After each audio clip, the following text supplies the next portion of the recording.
Evening, everyone, and welcome to our Monday, January the 11th, 2021 edition of Track Announcer's Notebook. Pat Gonzalez, along with my co-host and producer, Stuart Nodell. We've got a very special guest with us tonight, Doug Teague, who I've known for pretty much my entire announcing career. We're going to have Doug on here in a few minutes to talk about his amazing career, both on and off the racetrack, but we'll kick it off here with our Nodell's notes. Stuart? Yeah, thanks, Pat. I'll do is I'll start off here. Nobody this week followed up with our very first motorcycle pictures that we had done last week. So I know I was speaking to Pat Barnes the other day, and I saw this picture of he just bought a tractor. So I thought this would be a close enough story. So Pat's always up to something, and we know he's going back motorcycle racing in the lightweight class, but he bought this McCormick Farmhaul tractor. I think it was just last week. That looks very, very vintage. So what do you buy after you've bought a new Kawasaki Ninja 400 to race in the lightweight sportsman? You go and you buy yourself an old vintage tractor. Maybe he's going to compete in those plowing matches that they have down there in southwestern Ontario. Pat's on the call tonight, and we wish him well in 2021. For sure. And then the biggest piece of news we had this week was the team manager, David Brivio, the manager of the MotoGP, the Suzuki MotoGP effort, is now moving to Formula One. And he's going to be overseeing, I think they're going to name him team principal is what the rumor is, but he'll be overseeing Fernando Alonso's, the Renault Alpine Formula One racing team's racing effort this year. Well, that's appropriate, since our guest tonight, Doug Teague, has his foot in both motorcycle and car racing. So continue on, Stuart. And then this weekend's going to be the kickoff to the Supercross season, and they're starting off in Houston, Texas. Yeah, Feld has really revamped their schedule from what it traditionally would be. Most of the month of January usually races in California, kicking off, which would have been last week at Anaheim. But again, due to COVID-19, they've gone to cities and states where you can have a limited number of fans in the stands. And as you can see there, a triple header in Houston, then on to Indianapolis for another triple header. And then they're in Orlando. And I think after that, on to Daytona on Saturday, March the 6th for the Daytona Supercross. Now, I think with all motorsport schedules, particularly in the United States, we will see what new measures the Biden administration will take in terms of having limited fans with some of these events. Already, IndyCar has delayed the start of their season. It was to kick off March the 6th. It's now going to be later in April. And I think if it hasn't been done so as yet, Formula One was talking about delaying the start from its kickoff Formula One event in Australia. So I think we're going to be dealing with an ever-changing and evolving race schedule, whether it's Supercross or road racing or Formula One or any other form of automotive racing competition. Yeah, I agree, Pat. And then just some of the players for that championship this year, I think returning champion Eli Tomac is a favorite. And I've been watching lots of YouTube videos actually on these guys testing and some of the test tracks that they have, and they're pretty hard at it. They take this, they get real serious real early. So I think it's going to be a great season. And of course, we've got the brand new Gas team that'll be making its debut this weekend. We'll see how they fare in their first year of competition. That company, of course, owned by KTM. So it'll be a really interesting season for sure. Wish we were able to get down to Daytona for the Supercross, but that is not going to happen this year for this guy. Yeah, no, it's always a fun event for sure. And then some other news in the flat track world is James Rispoli is he's continuing back with the Lattice Motors racing team, but they're jumping up to the Super Twins class. Yeah, the Production Twins champion James Rispoli is a very, very talented rider, not just in flat track. Of course, he had some great years road racing, but it looks like his focus for 2021 is going to be on the Harley Davidson. But I think he's going to have his work cut out for him, Stuart. Harley, as you know, does not have a factory team. This is probably a very, very good motorcycle. Lattice Motors are a solid team. They've got some good people. And if anybody can put that bike up on the podium, it's Lattice and Rispoli. We'll see how he does in the opening round, which is scheduled for Daytona. And again, I double checked the schedule. No firm decision as yet as to whether the American Flat Track Championship is going to kick off with the Daytona TT or whether they'll just use that short track off of turns 1 and 2 of the super speedway and kick it off with probably a Thursday, Friday night short track program. So we should have more on that in the weeks to come. Yeah, either way, I think I'm really looking forward to the flat track season. I really, like I said, throughout our season, just covering the sport, it's a really exciting championship, and it looks like it's got a lot of growth potential. And then we had another signing with Trent Brown, and he's continuing with the Wally Brown racing team, and they're riding in the singles class on an RMZ 450 Suzuki. All right, so a lot of talented young riders in the AFT singles class, and if you can run top 3 or win the championship there, it's usually an automatic ticket to get a ride on the big bike. Yeah, that's awesome. And then leads us to our featured guest tonight, Pat. Doug Teague. Back in 1973, when I first got the job with the Canadian Road Racing Club to announce the races at what was then Mosport, this guy was racing, Doug Teague. And his motorcycles were always meticulously prepared. He was very fast, battling against the likes of Jimmy Allen and Brian Henderson and a bunch of other Michigan racers who had come up and join him. So, Doug, welcome to Track Announcer's Notebook. Good to have you on the show. I was saying before we got into the start of the show that you have got a very impressive resume in terms of what you've done on the racetrack, but just as impressive what you've done off the racetrack. So let's go back to the beginning before you even made it to Mosport, as you said, back in 1966, just as a fan to go there. What was a young Doug Teague growing up in Michigan? What were you involved in, and how did you get into motorcycling? Well, it's a long story, but my interest in motorcycles goes back to bicycles, because when I was a kid, everybody had a bicycle, and I just enjoyed pedaling the bike and visiting people and traveling. And so that led to a friend of mine who bought a motor scooter and another friend who bought a motorbike. And I went over to their place and looked at it. I said, "Look at this! It's got an engine. You don't have to pedal. You can just turn the throttle." And it was wonderful. So my 2 brothers and I noticed what a great idea motorcycles were, and I ended up, when I was 13, buying a motorbike, and I was too young to ride it. But I said to my parents, "It's a really good bike. The price is right. Let me buy it. I'll just park it until I'm 14 when I can ride it on the street." So that's how it ended up. And it was a Whizzer, which is an old style motorbike, little engine, and it turned out to be a lot of fun. But then as I got more educated on motorcycles, and I started out with cars, because Formula One cars and sports cars were my original interest. But then when I discovered motorcycles, I kind of switched over to motorbike and motorbike racing. And I subscribed to Cycle Magazine and other magazines, and read and learned. And I decided, I really like European bikes.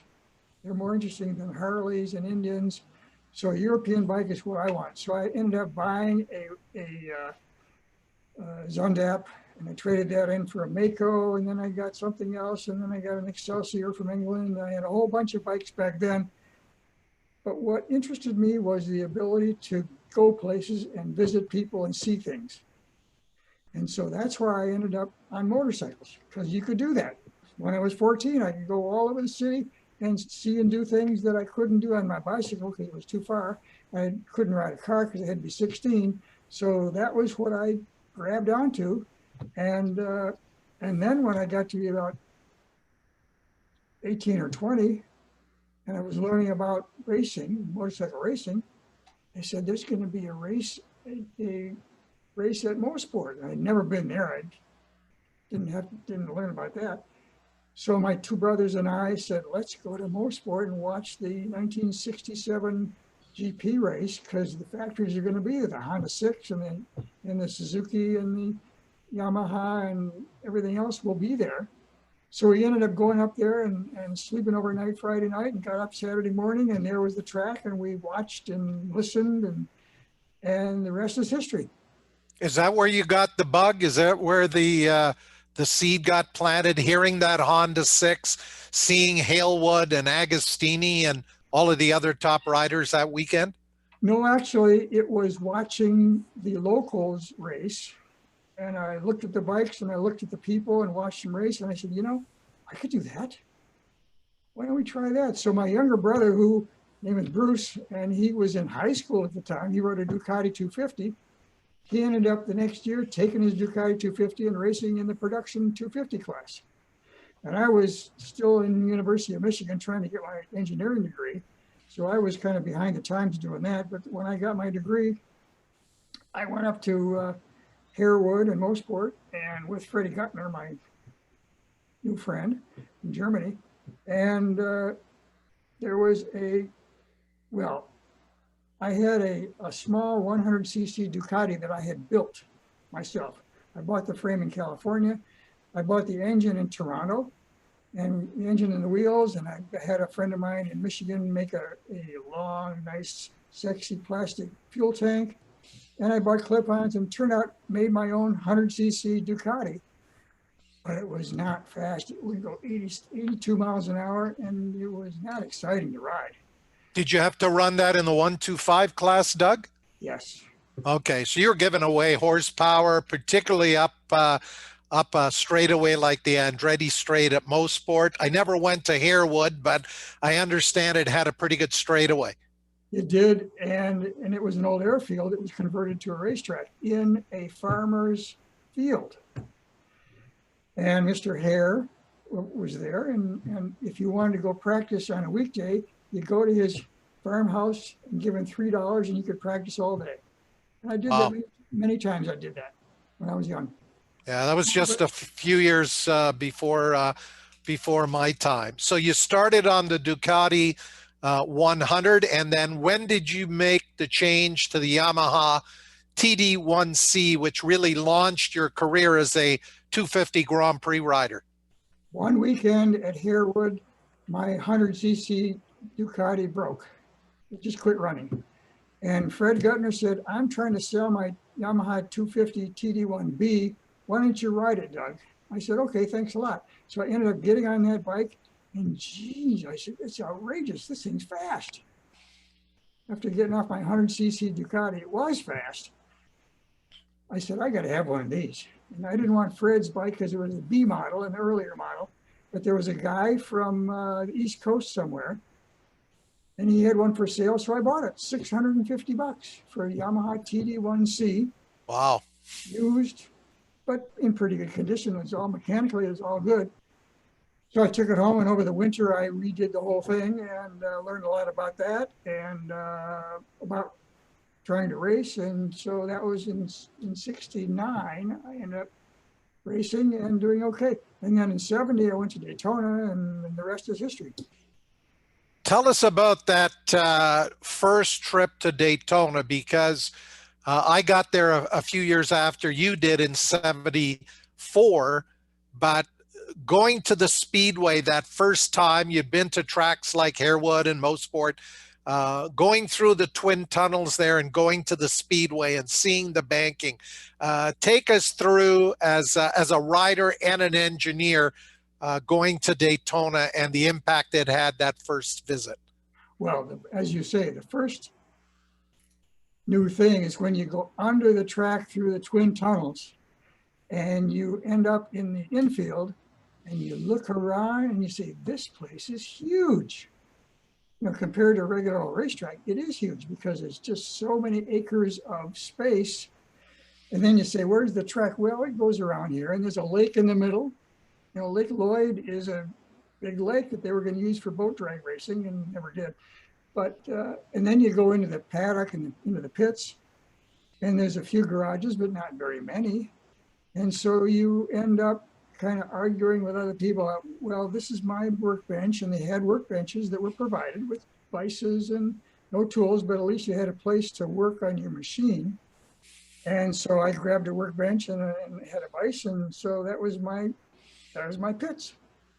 And then you go out on the track, and it's absolutely flat, unlike most other nice racetracks. But you go around, and then you go out on the banking. You go out of the infield and out onto the banking. And you say, well, look at this. This is incredible. Long straightaways.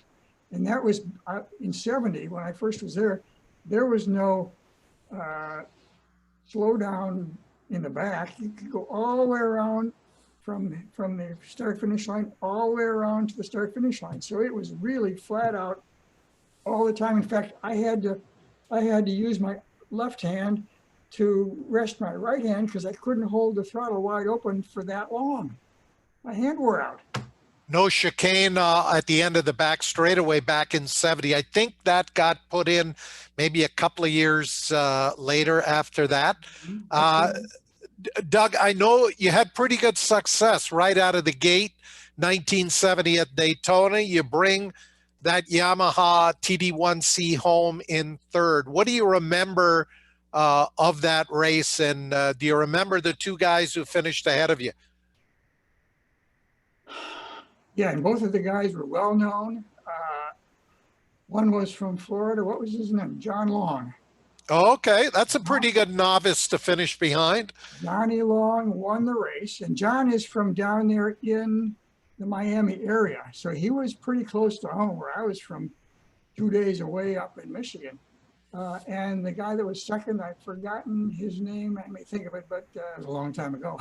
But yeah, he ended up racing quite a few times too. So those were good guys. Actually, I never saw them. The thing about Daytona is I was in third place, but I was probably half a lap behind the guys, which means 2 miles behind them. And that happens at Daytona because it's a fast racetrack, and the guy with the fastest bike has the biggest chance of winning. There's no question about it. Did they take the novice top three to victory lane that year at Daytona? I've got photos of that, sure. Would love to see that. That, as much as the new Gatorade victory lane at Daytona is magnificent and beautiful, I still love that old nostalgic victory lane at Daytona, which was no more than a big fenced-in area with a backdrop that said Daytona victory lane. And some great shots over the years of that. So you finished third in the novice race. How soon before the AMA moved you up to, I guess there was a junior class, and then after that you had to go up to expert? In 71, the next year, I went down and I was a junior, because that was automatic when you finished third in the novice race. So I was a junior. That year I had trouble with my bike and I didn't even race. So that was kind of a non-year. 73, I was a junior again, which is pretty normal. 74, I was also a junior. So I was 3 years in a row junior. And in 75, I was an expert. And that's right. I finished fourth. Right. So in 75, you finish in fourth, right behind, I think Robertson and Baker were ahead of you. How close were you to getting on the podium that year? How far were you back of third place Steve Baker? Steve is probably half a mile ahead of me, Okay. but that's like 54 laps. It's a long race, and it's 100 miles, which seems like a long race, but 54 laps is a pretty good distance. So a lot can happen, and it's the field gets spread out. There's no question about that. Yeah. Yeah. As much as the Daytona was 200, at 250 race, the international lightweight race was a pretty good run. So you're making the trips to Daytona with pretty good success, but you're also doing a lot of racing up here at Mosport at the time, but not just yourself. A number of other Michigan riders like Doug Libby. You mentioned Fred Guttner. There was also Dwayne McDaniels, who won the Canadian Road Racing Championship and is in our Hall of Fame. But there was also Frank McTaggart, I think, was another one of the Michigan riders, and Joe Lockney, who would come up here and race. I think Joe still has his parts and Yamaha business. What was the allure back then with so many Michigan riders coming up here? Because those were solid grids for the 250 and 350 cc classes back in the mid 70s here at Mosport. Well, from Michigan, where all of us lived in the Detroit area, the closest place to race was in Canada. You know, go through the tunnel and into Windsor, and then drive up to either Harewood or Mosport, and that was the closest we could get because there was no racing yet in Ohio, and so it was the closest. Plus, the Canadians were very nice people. The tracks were very good, and it was a very enjoyable thing to do. So that's why most of us like Dwayne and Doug Libby, and I emailed to Doug Libby today. He's still a good friend of mine. Yeah, indeed. Yeah, fine 250 rider, and he had a couple of good rides at Daytona in the international lightweight 250 races. And as I was going through the records there, I saw my announcing buddy Richard Chambers had a couple of top 30 finishes there, and Bob Coy, who we know very well. Bob would ride his 250, never cracked the top 10, but those were impressive grids, upwards of 70, 80 250 Grand Prix bikes there in much of the 70s at Daytona. If you've got a question or a comment for Doug Teague, please do jump on the Q&A button there and send us your question or comment. I think we may have one right now, Stuart, and maybe you can go through those photos and we'll have Doug comment and we'll talk about, because as they say, a picture is worth 1,000 words. We won't take 1,000 words, but we'll talk about each of these beautiful images of a great career. Stuart? Yeah, sure, Pat. Well, first let's get to the question for Doug, and then I'll roll through the slideshow. And it comes in from Henry DeGao, who's a regular guest with us each week, and he wants to know if Doug has any great stories, or if he remembers the great 250 Florida rider Ted Henter. Ted Henter is still a good friend of mine. Ted Henter originally came from Panama City because his father and grandfather worked for the Panama Canal Company. So Ted was born and raised and lived in Panama City, but then he found that, well, I got to do things in the States, so they actually temporarily went back and forth between Panama and the Miami area. And that's where Ted started 250 road racing and became a good friend of mine. He is still a good friend of mine. I write to him all the time. He just wrote me about a couple of weeks ago and said, Doug, I have moved from Panama back to Miami area, actually St. Petersburg area. And he said, there's a lot of bad things going on in Panama City, and it's just not the place it used to be. So I have left there and I'm back now in Florida. But he's doing well. Unfortunately, as you may remember, Ted, in my opinion, Ted was probably the best 250 rider in the USA when he was racing back in the early and mid 70s. He then said, you know, I want to follow Andre Lescue and a couple other guys and take my bike to England and race over there. Because that was kind of the most important place for racing at the time. So Ted took his bike and a truck over there. 2 days after he arrived, he ended up in a head-on accident with someone because he forgot which side of the road to drive on. And Ted lost his eyesight. Ted Henter has been blind since 1974. It's hard to imagine what that must be like, but he has recovered from that. He is an engineer and always was. And he ended up back in the late 70s. He was a co-inventor of the system that reads your email to you if you cannot see. And Ted refined that system. He ended up making good money.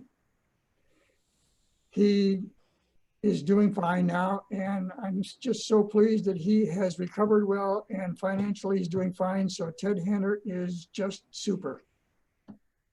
Yeah, Doug, I forget the race, but back in that era, the 250 races, whether it was Daytona or Laconia or any of the other tracks, were spectacular. And I forget the race where I think both him and John Long had a monumental battle with Roberts, and I think Henter, or maybe it was Long, actually won that race. I think they used to call Henter, didn't he have the nickname of the Florida Flash? Sure. Well, yeah. I'm not sure whether it was Henter or John Long, but they were both amazing riders. And of course, we had John Long when we celebrated the first Superbike race at Mosport a few years ago now. John Long came up, and of course his son is an outstanding road racer as well. Mm-hmm. Barrett Long. It's good to see that they're all doing well. I really am pleased to be able to know that. Okay, Stuart, let's go to our picture show. All right, I'll roll the pictures here. Yeah. The Racing Life and Times of Doug Teague. This was the one of Pat Barnes. I'll just scroll through to where we left off. Just give me a minute here. Whoops, went too far. And right here is where we'll leave off. We'll start. Okay, Doug, you're all familiar, number 68. You always went with the almost maybe it's not quite a Boston Celtics green and white, but what gave you the inspiration for the color scheme, and any significance to the number 68 that you used? Well, the green and white, Yamaha used blue and white, and so I didn't want to use that. But I wanted something that looked like their bikes with a stripe on the side. So I and my brother Bruce both used green just because nobody else had done that. And we figured, well, it's similar, but not the same. The 68 number was given to me when I joined the CMA. And actually it's 438 when I was a novice. And then when I moved up to be an expert, they gave me 68, and I just kept that number, and it seemed to fit fine. And what year is this bike? What model? That's my TZ 350. Actually, it ran as both a 250 and a 350, since the only difference was some of the engine pieces. But this is running as a 350 in the 500 class. Okay. This is at the top of the hill at Mosport, where you go over the hill, and this is before they cut the hill down, so it is now flatter. So there's more of a leap there, and this is, you can see both wheels are about off the ground, and that was normal for that time of year. I was going 143, as I said, miles an hour on the 350. Now this is 67 when you went there as a spectator. That's correct. And this is Billy Ivy, followed by a Canadian. Now, what was his name? Geez. And third place is, you can't see it, Mike Halewood is behind in third place on his Honda 6. And this is coming out of Moss's Corner. Yeah, indeed. If somebody on the show tonight knows who that rider is on number 30, please let us know. And he used that number 30 always. So it's a very well-known number. I just can't think of his name. It was a long time ago. This is me in 1971 at Mosport, in the Canadian GP, on my TD1C.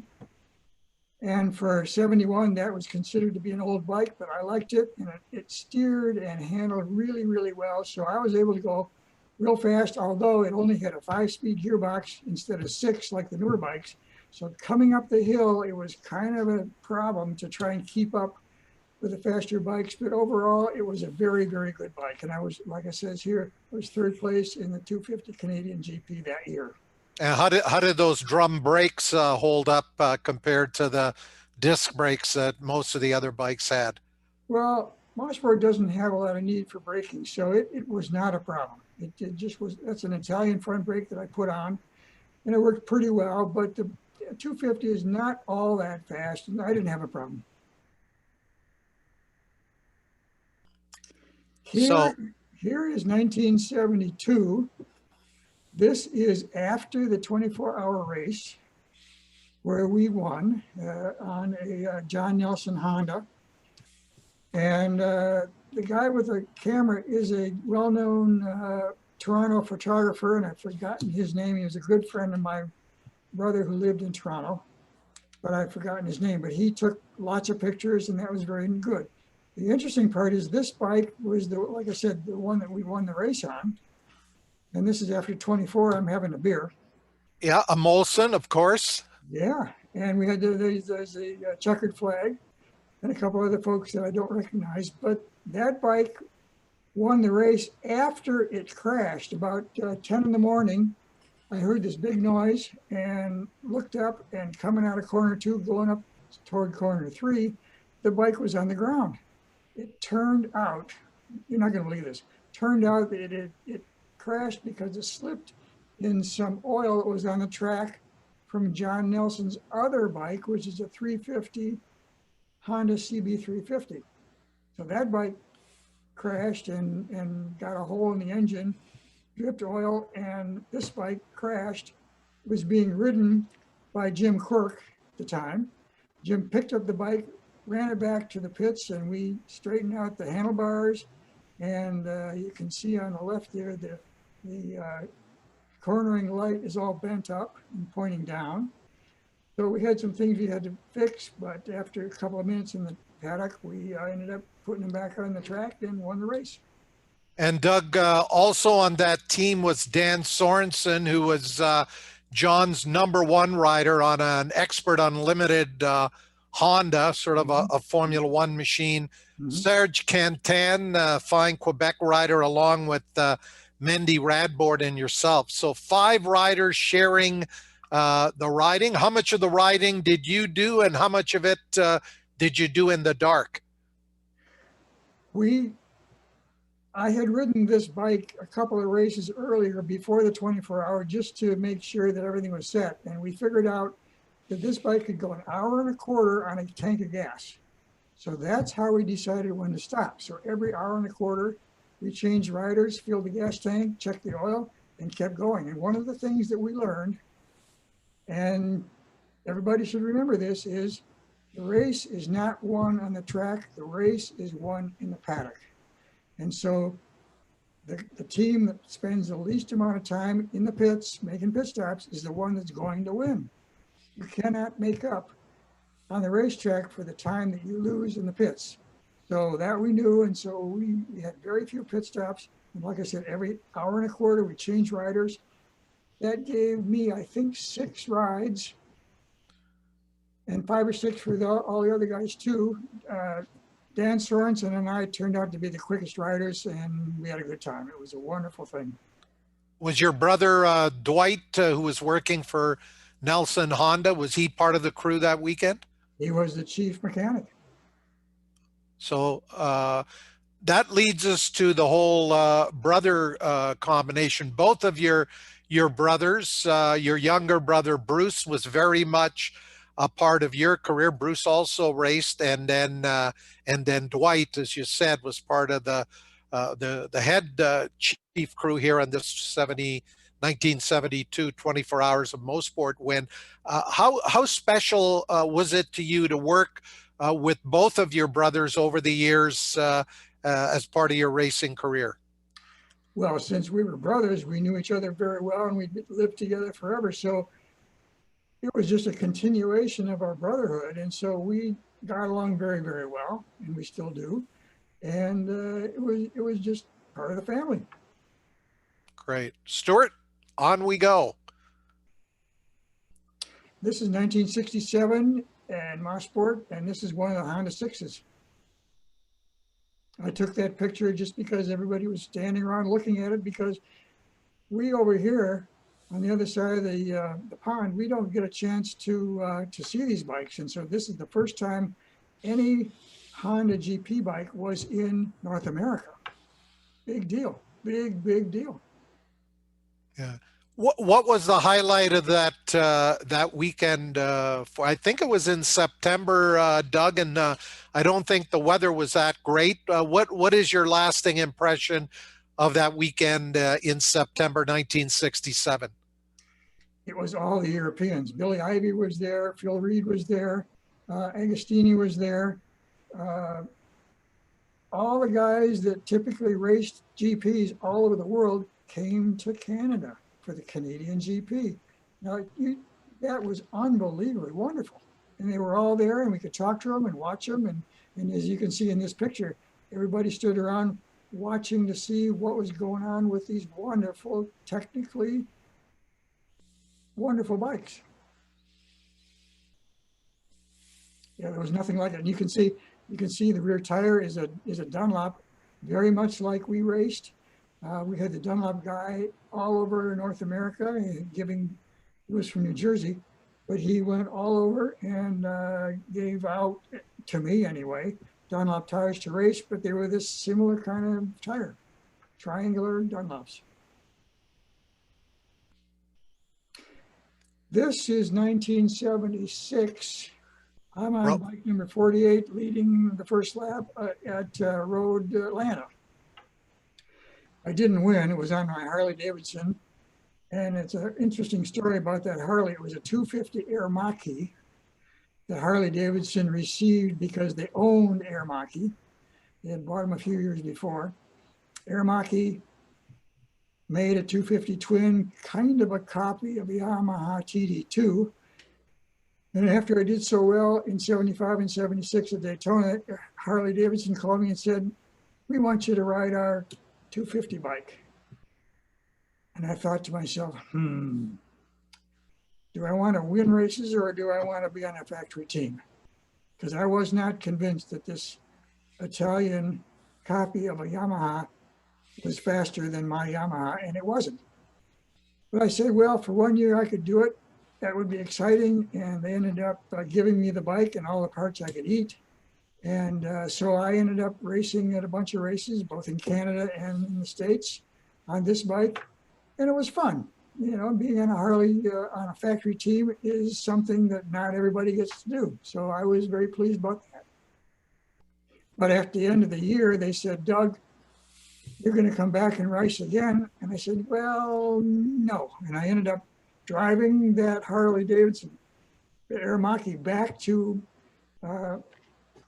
Harley in Wisconsin and gave it back to them. What I didn't realize is that people that ride for factory teams keep the bikes when they're done. I didn't realize that. I just took it back and gave it back to them. Oh, well.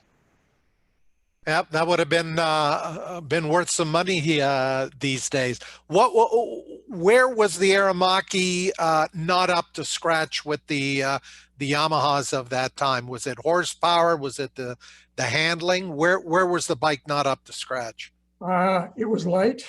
It was as light as the Yamaha. The handling was not very special. I can remember going around at Loudon, New Hampshire, getting into a huge wobble. I thought it was going to spit me off, but it turned out to be the slick tires that I were using didn't like the bike it was on.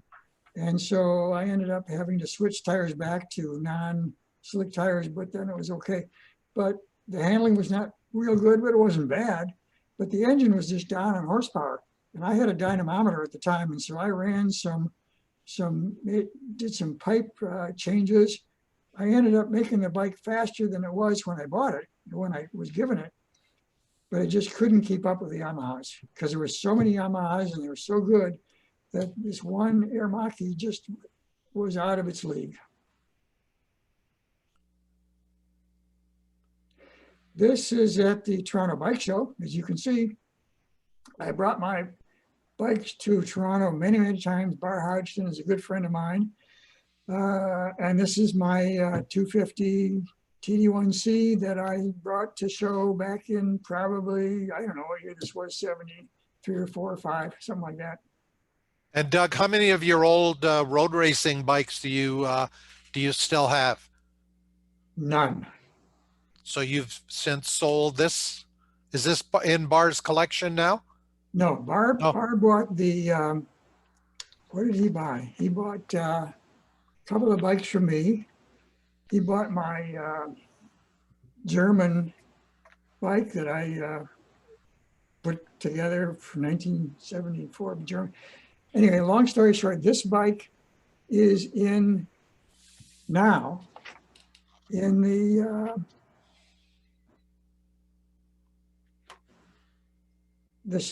shop, or Is that the Barber Museum it's the in? Barbary Museum. And a couple years ago, I stopped at Barbary on my way back from Daytona because I know George Barber, and I've been to Barber a million times. And I talked to the guys and said, I've got this old TD1C. And they said, oh, we do? Oh, we'd love to have it because we don't have any TD1Cs in our new Yamaha race bike display. So I ended up donating my TD1C to Barber. And there it is. Wow. It's in their display right now. When COVID is all over, I've got a trip scheduled to the Barber Museum and Barber Motorsport Park on my schedule, so we'll have to check that out. Stuart?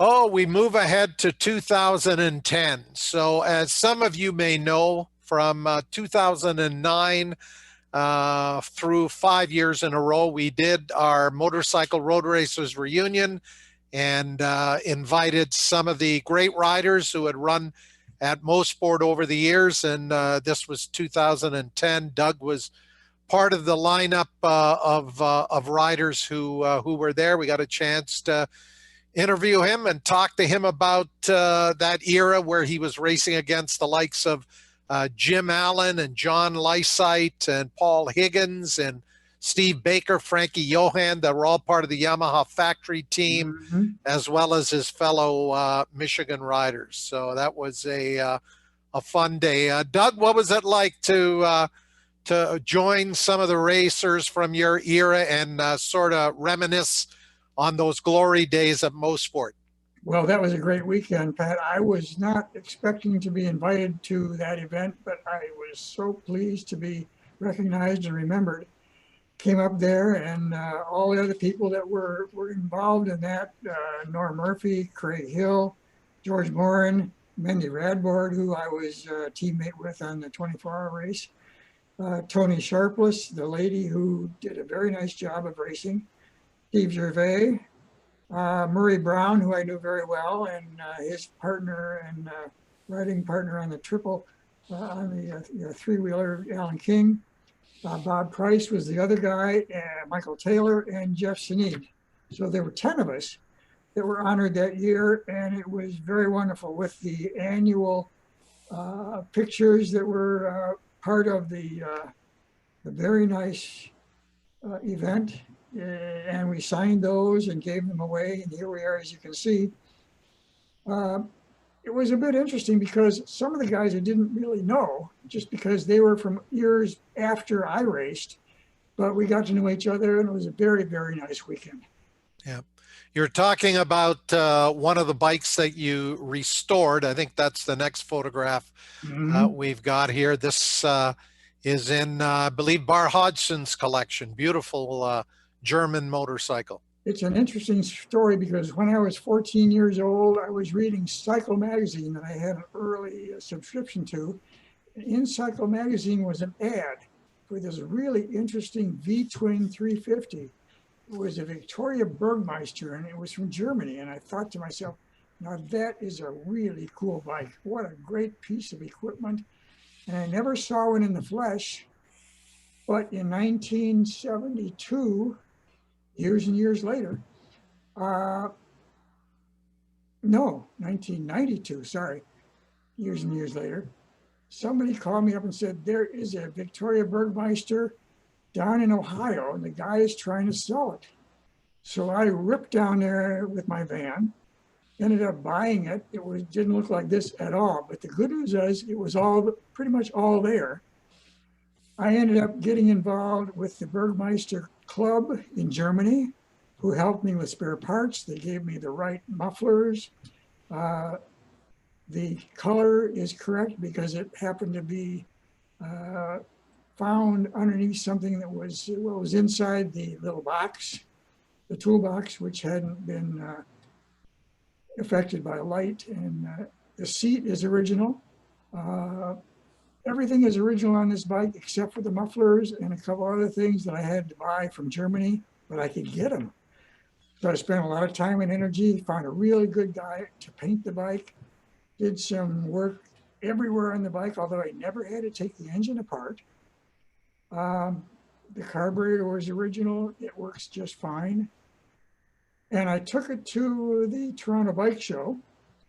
Bar Hodgson saw it and he said, I want that bike. And I didn't have anything special to do with it. I said, okay, Bar, you can have it. So he bought it. And I learned about 4 or 5 years later that Bar actually ended up selling it to a guy in the Carolinas down here in the States somewhere. I don't know the guy's name, but Bar no longer owns it. But I can tell you this, that Bar did a very, very nice story about the bike. He did, well, where was he? It was done online and forgotten exactly when he did it, but back in the middle 2000s, 2004, 2005, he did a very nice story about it, and it's still available online.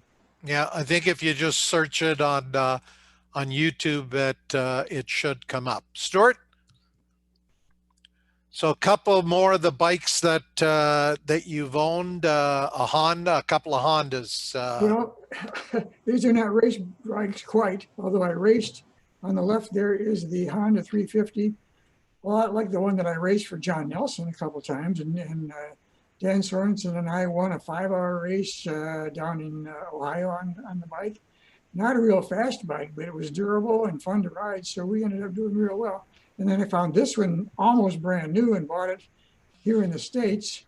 Owned it for a while, put on a couple hundred miles, and then a guy in California wanted it, paid me a bunch of money, because these pipes, these mufflers, are the original ones. The bike had 300 miles on it only.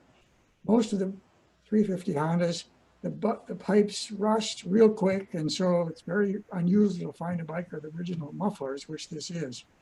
So I ordered this and rode it a little bit and then sold it to California.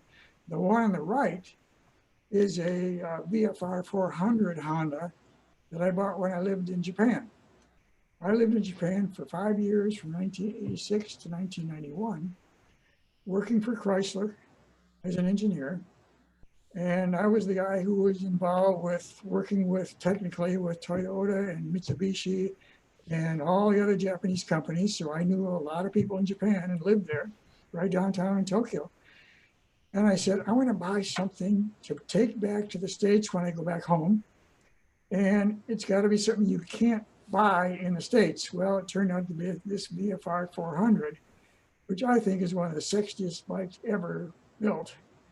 So I bought it, shipped it in a crate back home to the US when I moved back, put it back together, rode it around a little bit, and it is now also, as a couple of my other bikes, in the museum down in where is it? Alabama. Yeah, Talladega, not Talladega, Birmingham, Alabama. So it's in that museum right now. Okay. And these are some of the, well, the bike that you ran in those measured mile competitions. This was where, somewhere in the Midwest? Yeah, well, it's an interesting story. When I moved to, I retired from Chrysler when I was 55. I was very fortunate to be able to do that. And my wife and I said, you know, we've been in Michigan for our whole lives because that's where we were born and raised and worked, and went to University of Michigan a few miles away and worked for Chrysler downtown in Detroit. We want to move somewhere else where we can see the sun a little bit more and it's not always full of snow and everything. We ended up in Virginia, where we are now. And I learned that 10 miles from me lived George Beavers, who was a sponsor for a couple of famous guys in AMA road racing, and who I knew 30 years before. And George had this, so he and I got back together, and George had this 1992 Kawasaki KX12. And he said, I want to make this thing go fast. So we ended up punching it out to 1427 cc's, did a whole bunch of other unique things. It ended up having 196 horsepower. I rode it down at the Ohio Mile and the other mile in North Carolina. It went 202.7 miles an hour. And that was interesting, although I have to admit, it wasn't very scary. It wasn't very fast because when I raced at Daytona, I went 175 every lap for 54 laps. And so going real fast on a bike was not a big deal to me, but going 202.7 was quite interesting. And this was a great bike. Bar Hudson also bought that bike because I took it to the show in Toronto one year. And Bar said, that's cool, I want that bike. So he bought it. And then George, my friend George Beavers, had no more bike. I said, George, we got to get a ZX14R that just came out. So the bike on the right is the new ZX14R that we bought. Didn't punch it out. We wanted to have it be stock, but we worked on it, and it ended up with 197 horsepower. And it went 205 at the Ohio Mile, which was pretty quick. So, unfortunately, George died a couple of years after that. He was 85 when he died. And it's now in California with George's son, George, Georgie. So it's out in California, looking like it is, and able to go 202 miles an hour. Cool. Stuart?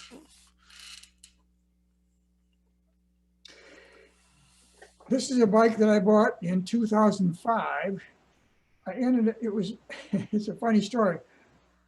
I owned a couple of Ferraris, and I was very fortunate to do that. And I took the Ferraris up to Philadelphia one year to show in a car show up there. And that was fun, but over on the side of the showgrounds was a couple of MV Agustas. One was the normal 1000 cc red and silver MV Agusta that we've all seen for many years. The other was this bike that I had never seen or heard about before. I looked at it and I said, you know, this is the sexiest bike I have ever seen. I gotta have one. So on my way driving 3 hours south back home to see my wife, I'm thinking, what am I gonna do to get my wife to let me buy this very expensive, beautiful bike? I went home and I said, Phyllis, I wanna show you this bike. We got to go up next weekend to Philadelphia. I want you to see this motorcycle at Araldo Ferracci's dealership. It's the most beautiful bike I've ever seen. She said, well, I like Philadelphia. Let's go.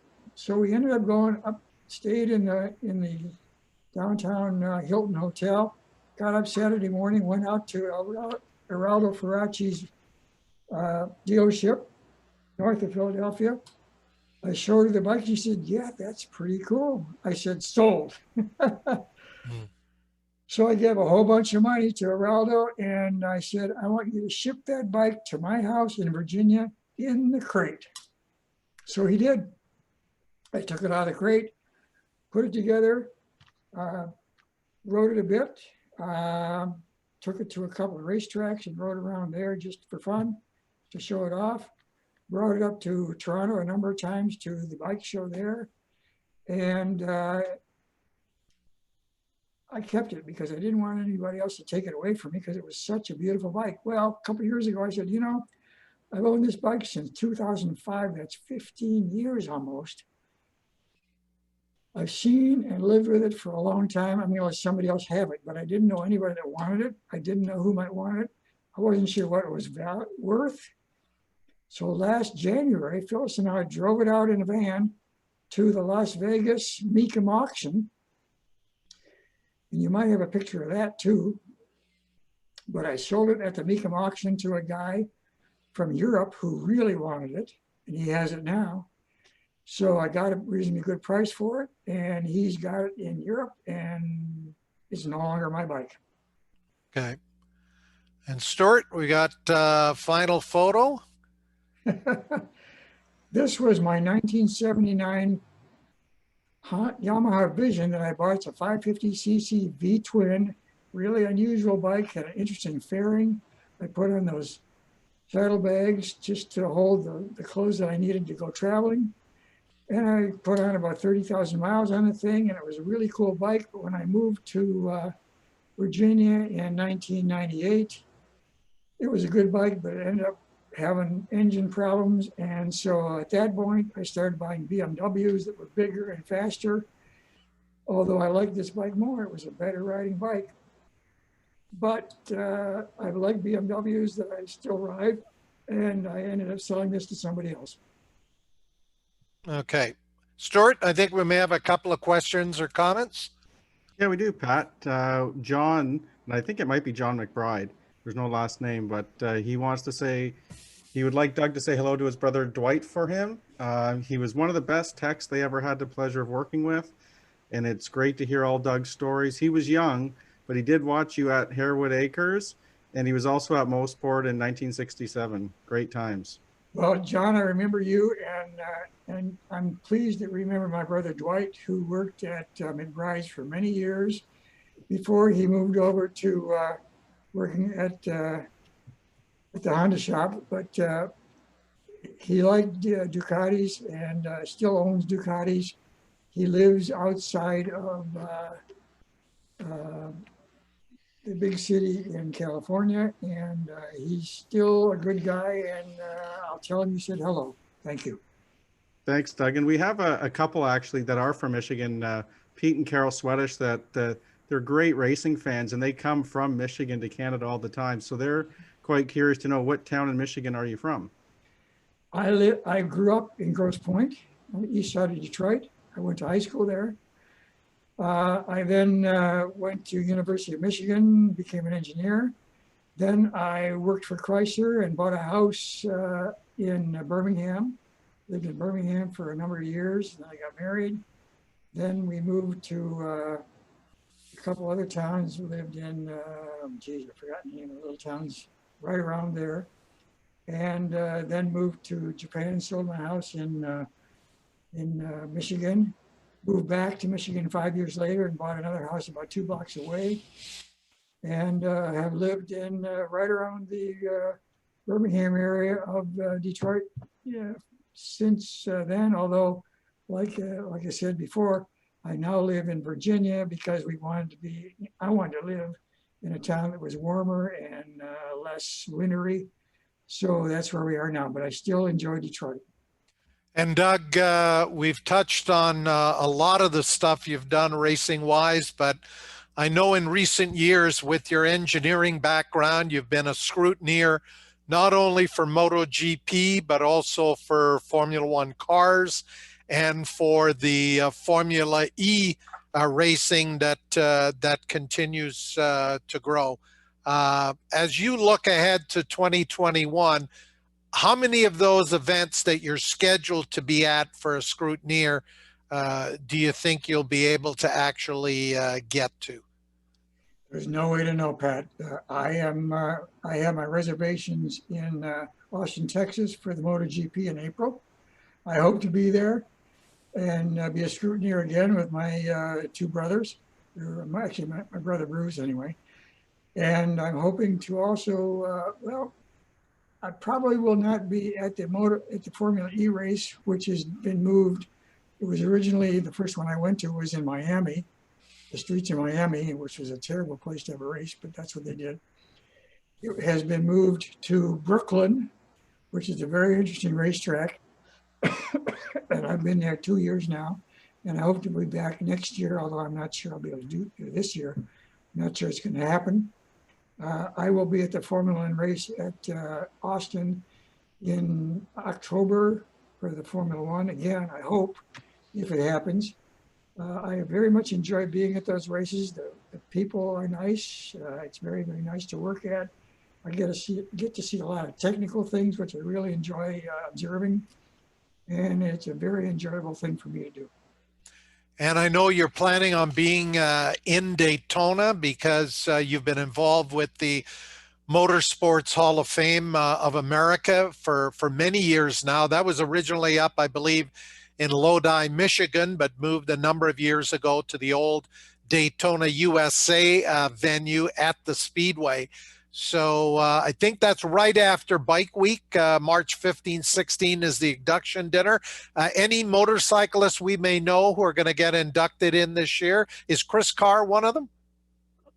You know, I've got to admit, I have not looked at that list. I got to do that before I go down there, but I know a lot of the guys that are in that, and I'm there every year working and meeting everybody. So it's a wonderful event.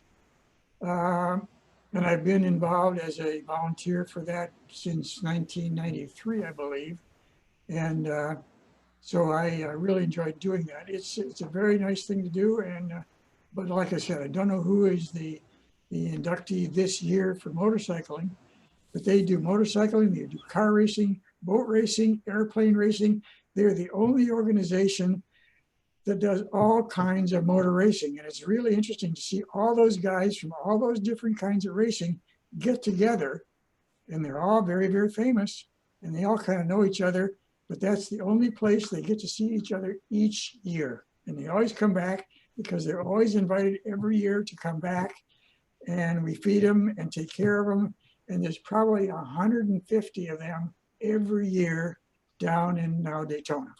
Well, hopefully that event can proceed as scheduled. Doug, as you look back over your racing career, who was the toughest road racer that you ever went up against, either going for the win or maybe a podium position? Who did you fear the most? Steve Baker. Steve Baker was in '76.